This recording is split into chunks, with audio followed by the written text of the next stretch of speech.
Assalamu alaikum guys, you are watching Parina Batul Nazish. We were discussing the series of lectures in the crux of education. It's excellent book regarding the pedagogy. We were discussing the educational psychology, page number 48. We have already done with the other previous pages. You can find the playlist of those all pages over my this YouTube channel.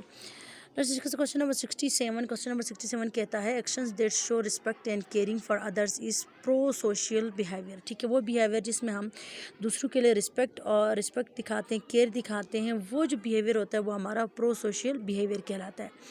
68 कहता है tendency to analyse आउन thoughts is reflectivity. किसी भी शख्स के अपने जहन के जो ख्यालात है जहनी उसके बारे में एनालाइज करने की जो सलाहियत होती है उससे रिफ्लेक्टिविटी कहा जाता है.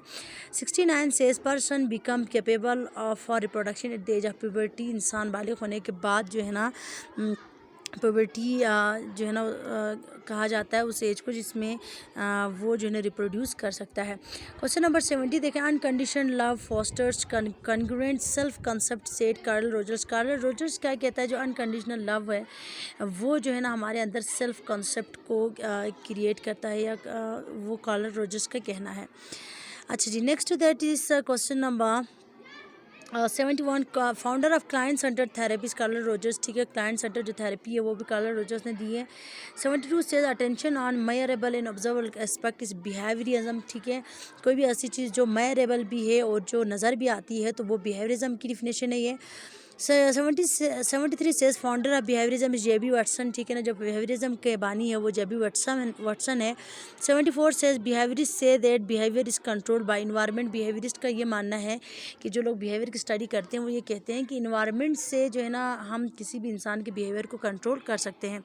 Rogers said that important in problem solving is client. ठीक है, रोजर क्या कहता है, किसी भी प्रॉब्लम सॉल्विंग जो मेथड होता है इसमें क्लाइंट सबसे ज़्यादा अहमियत के हामिल होता है. 76 सेज नेगेटिव और अनप्लीजेंट कंसिक्वेंसेस इज पनिशर्स. ठीक है ना, जो सारी चीज़ें जो नेगेटिव होती हैं, ऐसी चीज़ जो हमें पसंद नहीं होती है, अनप्लीजेंट, ठीक है ना, कुछ भी हो जाती है, पनिशर्स कहलाती हैं.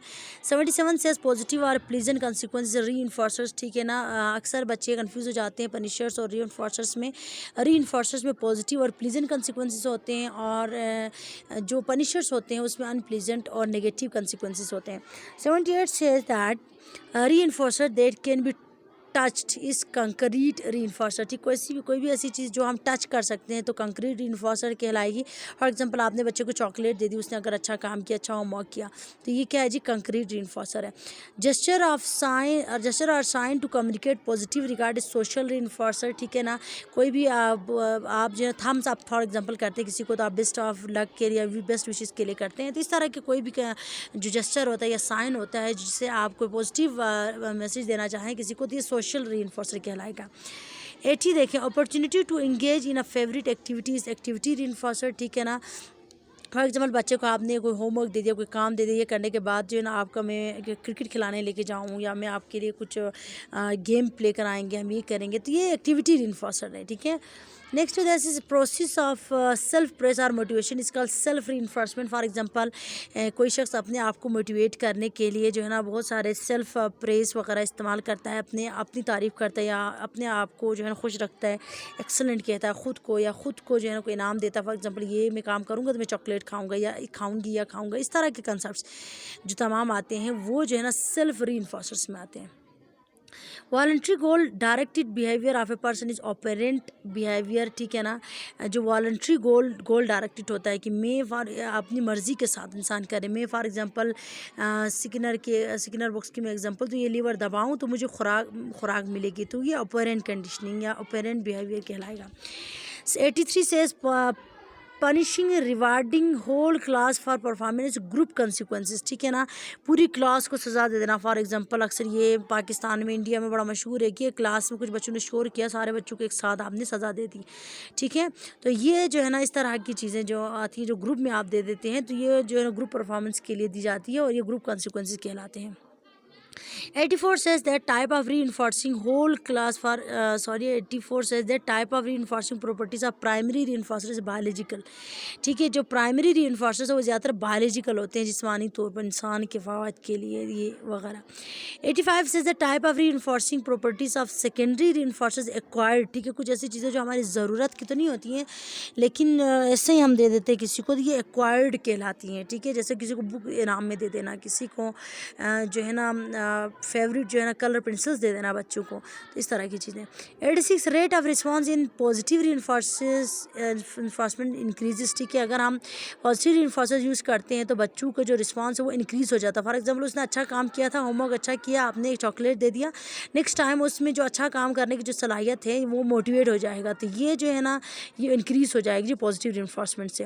Rate of response in negative reinforcement से डिक्रीज़. इसी तरह जिसका अपोजिट डिक्रीज़ करना, किसी चीज़ को उसको फेवरेट चीज़ उठा लेना, जैसे कि आपने उसको कहा कि आप जो है ना जब तक नहीं पढ़ेंगे तब तक मैं मोबाइल आपको नहीं देती, मोबाइल उठा लिया, या उसके कोई फेवरेट गेम आपने उठा लिया, या आपको नेगेटिव रीइंफोर्सर से जिससे वो जो बिहेवियर है नेगेटिव बिहेवियर को ट्रीट करने के लिए अक्सर ही हम इस्तेमाल करते हैं, तो वो डिक्रीज़ हो जाता है.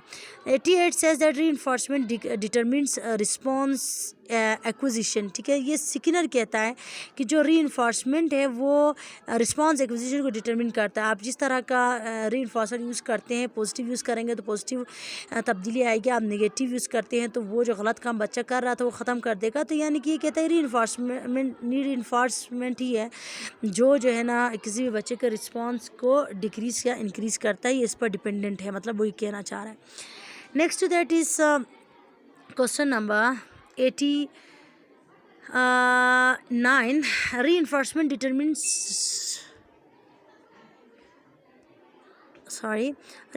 reinforcement determines response acquisition. ठीक है, ये जो है ना स्किनर का कहना था. बंदूरा क्या कहता है? बंदूरा कहता है कि रीइंफोर्समेंट डिटरमिन्स रिस्पॉन्स परफॉर्मेंस. ठीक है, जितना रीइंफोर्समेंट है उसका जो रिस्पॉन्स होता है बच्चे को उसी हिसाब से अच्छा होता जाता है, ये बंदूरा कहता है. 90 says that state that energize directs and sustains behavior is motivation. वो स्टेट जिसमें हमें एनर्जी मिलती है, वो हमें डायरेक्ट करती है या जो है ना पॉजिटिव बिहेवियर को सस्टेन करने की सलाहियत जो हमें देती है, वो मोटिवेशन कहलाती है. Motivation for inner pleasures is intrinsic motivation. ठीक है, अंदरूनी आप ख्वाहिशा जो प्लेजर वगैरह हासिल करते हैं, अंदर आप सेटिस्फेक्शन हासिल करते हो सच बोल के, फॉर एग्जांपल. ठीक है, या जो है ना किसी की वफा देख के या किसी का अच्छे अल्फाज देख के, वो इंट्रिंसिक मोटिवेशन कहलाएगा, जिससे आप अगली दफ़ा वो काम बेहतर से बेहतर करने की कोशिश करते हैं. या बच्चे को आप प्रेस करते हैं तो वो सोचता है टीचर ने आज सबके सामने जो एक्सलेंट कहा है, नेक्स्ट टाइम मैं इससे बेहतर काम करूँ. तो वो सारा जो है इंट्रिंसिक मोटिवेशन होता है, मोटिवेशन जो इनर प्लेजर्स क्रिएट करता है. Motivation for external rewards extrinsic motivation. ठीक है, बाहर जो होते हैं फॉर एग्जांपल चॉकलेट दे देना, कोई उसको फेवरेट गेम खिला देना, या जो है ना कोई मज़े की चीज़ बना के दे देना, वो तमाम चीज़ें एक्सट्रिंसिक में आएंगी, फिर वो मोटिवेट करेंगी बच्चे को, नेक्स्ट टाइम वो बिहेवियर को अच्छे से रिपीट करेगा, पॉजिटिव बिहेवियर को. Next this is